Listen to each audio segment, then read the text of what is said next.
প্রাচ্যের অক্সফোর্ড হিসাবে খ্যাত আমাদের ঢাকা বিশ্ববিদ্যালয় বিশ্বের ১,০০০ শীর্ষ বিশ্ববিদ্যালয়ের মধ্যে স্থান করে নিতে পারেনি।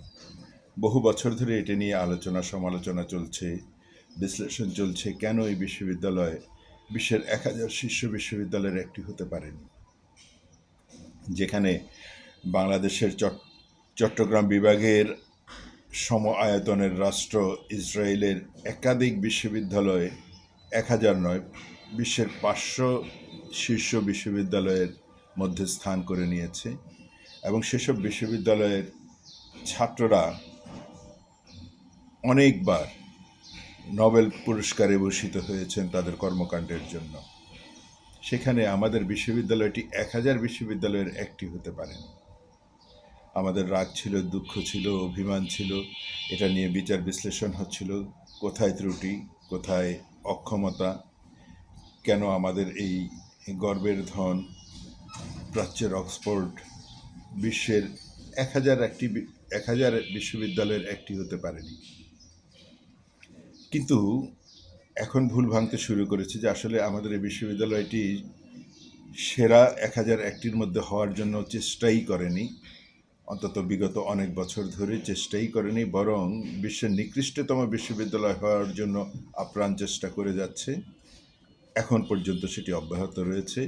বিশেষ করে ২০২৪ সালের ৫ আগস্টের গণ অভ্যুত্থানের পরে এই বিশ্ববিদ্যালয়ের ছাত্রদের মুখে যা আমরা শুনতে পাচ্ছি এবং এই বিশ্ববিদ্যালয় থেকে পাশ করে আসা শীর্ষ রাজনৈতিক নেতৃত্বের চরিত্র আমরা যা দেখতে পাচ্ছি, তাদের মুখের ভাষা যা দেখতে পাচ্ছি, এই যদি হয় এই বিশ্ববিদ্যালয় থেকে পাশ করে আসা ছাত্র এবং তাদের মেধা, তাদের মনন, তাদের রুচি, তাদের ভাষা, তাদের শব্দ প্রয়োগ, তাহলে তো এই বিশ্ববিদ্যালয় পৃথিবীর নিকৃষ্টতম বিশ্ববিদ্যালয়ের প্রথম হবে। পৃথিবীর নিকৃষ্টতম বিশ্ববিদ্যালয় হওয়ার জন্যই এই বিশ্ববিদ্যালয় আপ্রাণ চেষ্টা করে যাচ্ছিল বিগত বছর ধরে। এখান থেকেই উদ্ভট এক প্রাণী জন্ম নিয়েছে, নাসির উদ্দিন পাটোয়ারি। এই বিশ্ববিদ্যালয় তাকে সর্বোচ্চ ডিগ্রি দিয়েছে। এই উদ্ভট প্রাণী মুখে যখন যাই আসে তাই বলছে, তার ভাষার কোনো জ্ঞান নেই, ভাষার মিনিমাম কোনো রুচিবোধ নেই। এই হচ্ছে এই বিশ্ববিদ্যালয় থেকে পাশ করে আসা ছাত্রদের অবস্থা। একজনের কথা বললাম কারণ সে ইতিমধ্যে দেশের মানুষের ধৈর্যের পরীক্ষা নিতে শুরু করেছে। বিগত নির্বাচনের আগ থেকেই, ১২ ফেব্রুয়ারি নির্বাচনের আগ থেকেই তার এই ভারসাম্যহীন কথাবার্তায় দেশের মানুষের ধৈর্যের পরীক্ষা নিতে শুরু করেছে।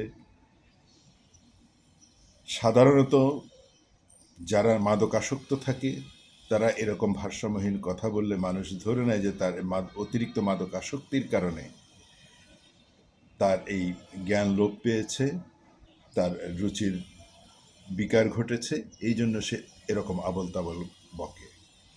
এখন ঢাকা বিশ্ববিদ্যালয়ে আসলে কি এরকম চর্চাই হচ্ছে? ক্লাসগুলোতে কি এই গালাগাল শেখানো হচ্ছে? ক্লাসগুলোতে কি মাদক সেবন শেখানো হচ্ছে? যাকে ইচ্ছা তাকে যা ইচ্ছা তা বলে দিতে পারবে, ঢাকা বিশ্ববিদ্যালয়ে এরকম জ্ঞান এদের মাথায় দিয়ে দিচ্ছে? গালির জন্য কি কোনো সার্টিফিকেট দেয়া হচ্ছে? গালির জন্য কি কোনো ডিগ্রি দেয়া হচ্ছে? একটি ধর্মীয় অনুষ্ঠান চলছিল, রোজায় ইফতার মাহফিল চলছিল, সেখানে সে যে শব্দ ব্যবহার করেছে, এই নাসির উদ্দিন পাটোয়ারি নামক উদ্ভট এই প্রাণীটির মুখ দিয়ে যে শব্দ বেরিয়েছে, তারপরেও তার সামনে বসে যারা দাঁত কেলিয়ে হেসেছে, তাদের তো শারীরিক সুস্থতা, মানসিক সুস্থতা নিয়ে প্রশ্ন জাগে। এখন পর্যন্ত এই প্রাণীটিকে পথে প্রান্তরে ঘুরে বেড়াতে দিচ্ছে তার দল এনসিপি। তারা কি আশা করছে? তারা হাসানুল হক ইনুর অবস্থা দেখছে না? তারা ওবায়দুল কাদেরের মুখের ভাষা দেখে তারা শিখে নাই যে বাংলাদেশের মানুষ এই ধরনের ভাষা জ্ঞান সম্পন্ন রাজনীতিবিদদেরকে ঘৃণা করে? তারা হাসান মাহমুদকে দেখে শিখে নাই? তারা মাহবুবুল আলম হালিফকে দেখে শিখে নাই যে এই উদ্ভট প্রাণীগুলোকে এই দেশের মানুষ কি জঘন্যভাবে ঘৃণা করে, প্রত্যাখ্যান করেছে তাদেরকে? এনসিপির শীর্ষ নেতা নাহিদ ইসলাম তো ঢাকা বিশ্ববিদ্যালয় থেকে পাশ করে এসেছেন, তার রুচি জ্ঞানও কি এই সমমানের? সার্জিসেরও রুচি জ্ঞান কি এই সমমানের? হান্নান মাসুদেরও রুচি জ্ঞান কি এই সমমানের? তারাও কি এই শব্দগুলোই তাদের অন্তরে লালন পালন করেন, তাদের ব্রেনে এগুলোই থাকে?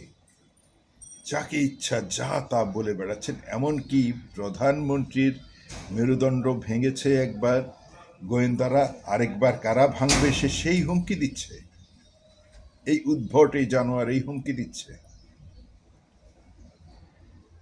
বাংলাদেশ খুব সম্ভবত পৃথিবীর সবচেয়েতে গণতান্ত্রিক, বিশেষ করে ভাষা প্রয়োগে সবচেয়ে গণতান্ত্রিক সময়টি পার করছে বলে এই প্রাণীটি এখন পর্যন্ত ঘুরে বেড়াতে পারছে। এটি যদি মাত্র 2 বছর আগে আওয়ামী লীগ সরকারের আমলে কোনো একজন আওয়ামী লীগের নেতাকর্মীর বিরুদ্ধে এই উদ্ভট প্রাণী ব্যবহার করত, উদ্ভট প্রাণীরা তো তখন তাদের আশ্রয় প্রশ্রয়ই ছিল।